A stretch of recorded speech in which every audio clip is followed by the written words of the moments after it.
We're following two exclusive Newsday stories right now. Dozens of LIRR workers accused of using cloned ID cards to allegedly cash in for hours they never worked. Plus, dangerous roads, the deadliest places to walk and cycle here on Long Island.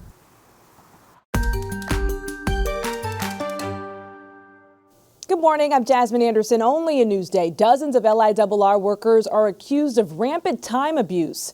An MTA watchdog report found 36 employees made and bought cloned ID badges for as little as $5. We're told they counted on co-workers to use those duplicate cards to help them leave work early or arrive late.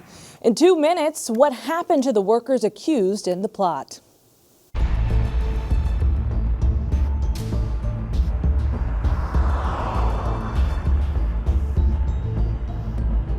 Our year-long investigation into Long Island's dangerous roads continues today. We're focusing on the dangers of walking some of our streets. Gina Varela of Levittown lost her son Pierre 4 years ago. He was hit and killed by a bus in Hempstead Village. I was in shock. I didn't even cry. I didn't even do anything. I was like, I couldn't believe it.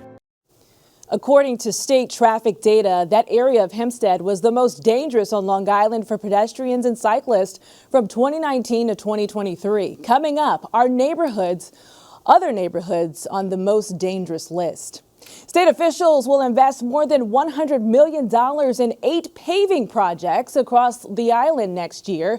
Some of the locations include portions of Sunrise Highway, Hempstead Turnpike, and Route 110. A helping hand for federal workers affected by the ongoing government shutdown. Long Island Cares is holding a food distribution event today in Hauppauge from 10 to 6. It's by appointment only. The show might not go on. A Broadway musician strike could start today, putting nearly 24 musicals in jeopardy. The musicians want better pay and health benefits. Mediation between their union and producers and theaters began yesterday. Checking out your Thursday weather, it's sunny, but temps start to dip as we head into the weekend. High temps will only top out near 60 for most of us today. It could be a little windy too. Tomorrow looks a lot like today, but come the weekend and the first part of next week, highs are in the mid-50s. Right now, there is a slight chance for rain Tuesday night and into Wednesday, of course.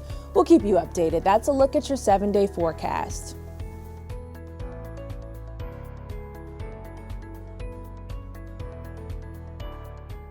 Long Island weather is brought to you by PTRC.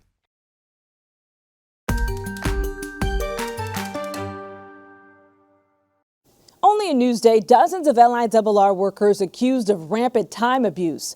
A new report says the scheme involved fake ID cards.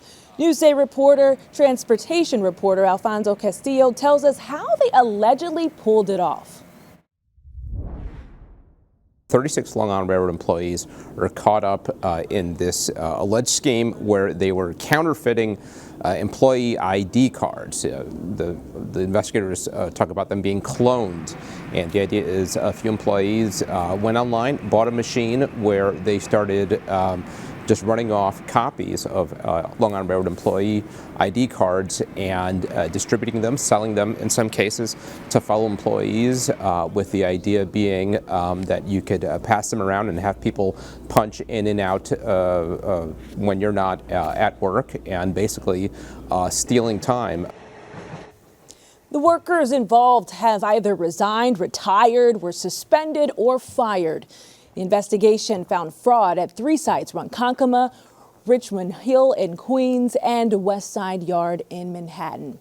Read more about this story on Newsday.com. Click Get More below the Newsday TV video box.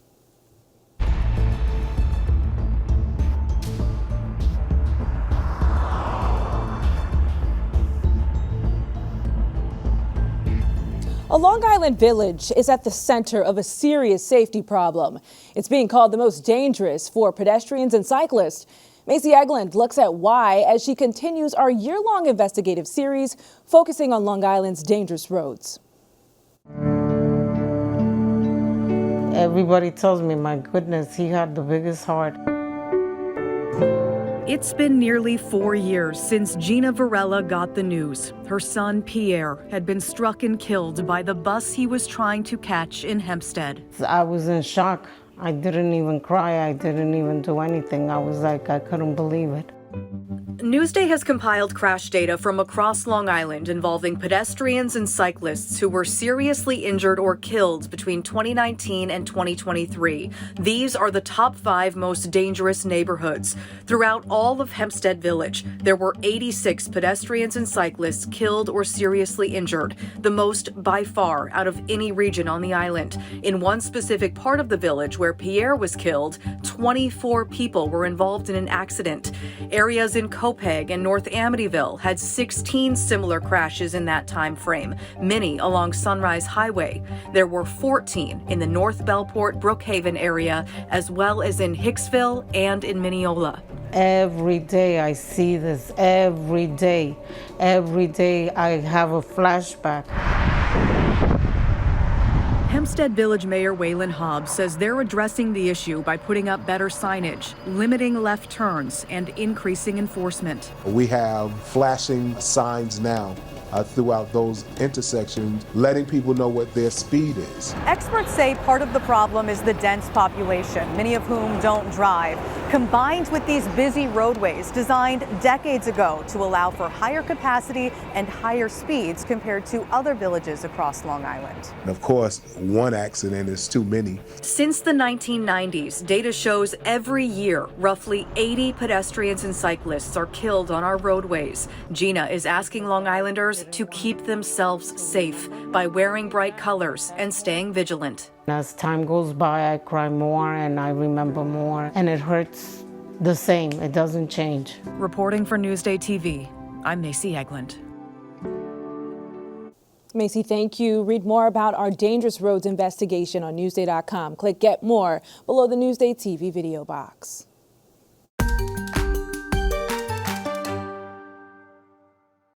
Did you ever think something like this could happen to you?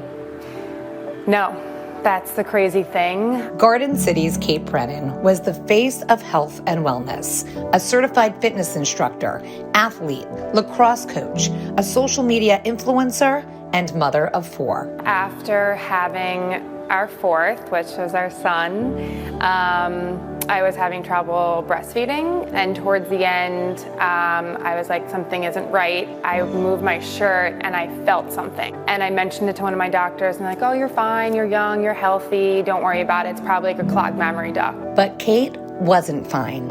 She got a mammogram, a biopsy, and 10 days later, the dreaded phone call. Doctor called and said, I'm so sorry to tell you this, and I'm shocked, but you have breast cancer.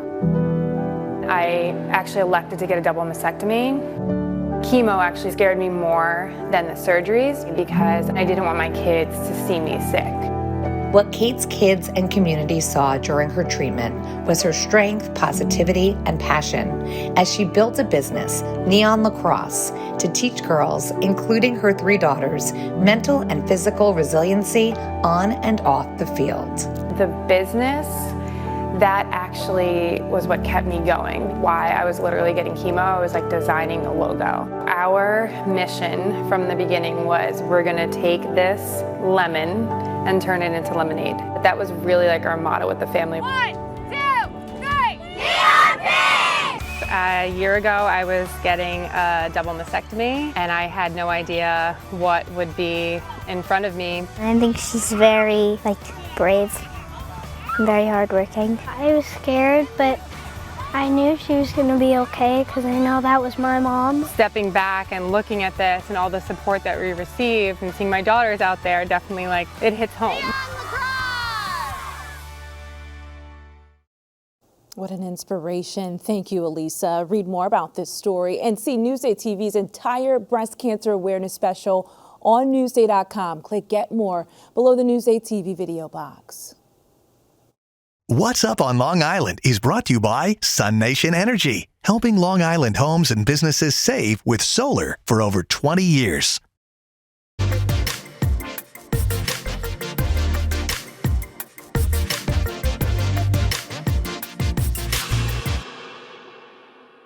Here's what's up on Long Island. Film buffs, you're going to want to check out the Gold Coast International Film Festival. It's happening this weekend. Some of the best independent movies will be screened at venues in Great Neck and Port Washington. You've seen all kinds of movies, but you've never seen anything like the Rocky Horror Picture Show. A cult classic comes to the Suffolk. The Rocky Horror Picture Show is being played twice Saturday night. There will be prop bags, specialty cocktails, and a costume contest. I've got sunshine on a cloudy day. Il Divo heads to the island. The classical crossover group will sing by candlelight. It's Saturday night at 8 at Flagstar at Westbury Music Fair. For admission info and more events, click Get More below the Newsday TV video box on our homepage.